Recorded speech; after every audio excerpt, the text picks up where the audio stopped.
Hello, it's Lori again, and today I want to talk to you about the difference between the codependent model and the CoAddict model, the difference between those two and the trauma model, and why I don't think, especially the codependent model, works. Again, if you don't understand what the trauma model is, go back and review that video or watch that video. The codependent model kind of says everybody cleans up their own side of the street, so if you go it's very popular at the 12-step groups. I hear it a lot, even still, with some of the people that are very involved in the 12-step groups. Even ladies who have been betrayed and know about the trauma piece, they still know about it, and it does have its place. I think I said in the trauma model video that the codependent model for me did work in several different relationships, like coworker relationships and with my family and friends. It really did work there. When I tried applying it to my relationships, it just didn't work, and I think there's a reason for it, and this is why. The whole notion of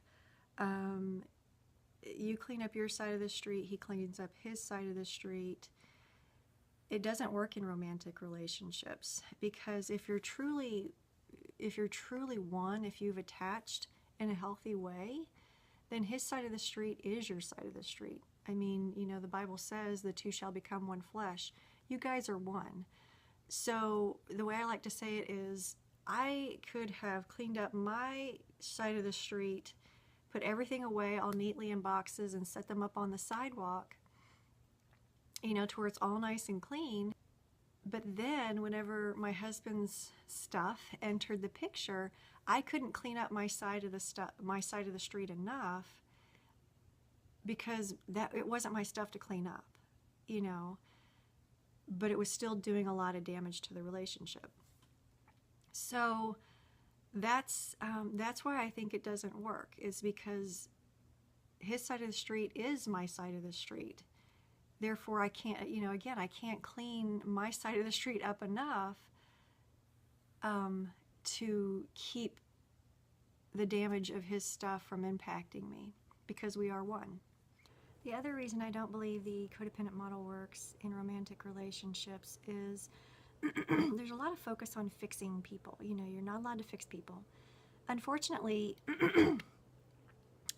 when it comes to sexual betrayal, it's not, for me, I didn't want to fix him. I just wanted the pain to stop. I just wanted to stop being betrayed. And yeah, I could have left, but that's not healthy either.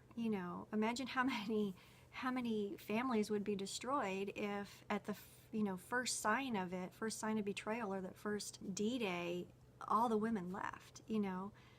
Not necessarily a healthy approach either. And really, when it comes down to it, I always thought, I'm not trying to fix him. I'm trying to help him get to where he says he wants to be too.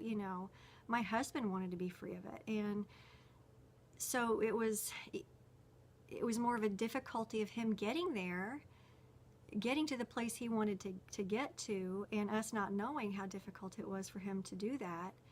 That's what it was more about. Yet, if I had taken my struggle back then to a 12-step group, and if they had been militant about it, and I've had some people do that to me before, where they're kind of like, oh, that's fixing and that's wrong. That's, you're the one that's wrong there. And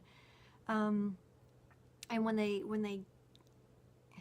they come from that kind of misinformation, it can lead to a different type of trauma, and I will cover that in another video.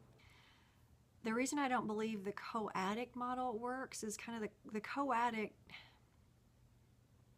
model kind of supposes that you have an addiction as well, and that's I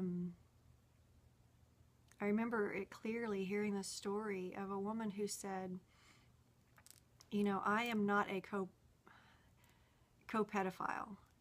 because her husband, you know, that's where he went with his sexual acting out. So again, I think that's why the trauma model works so well.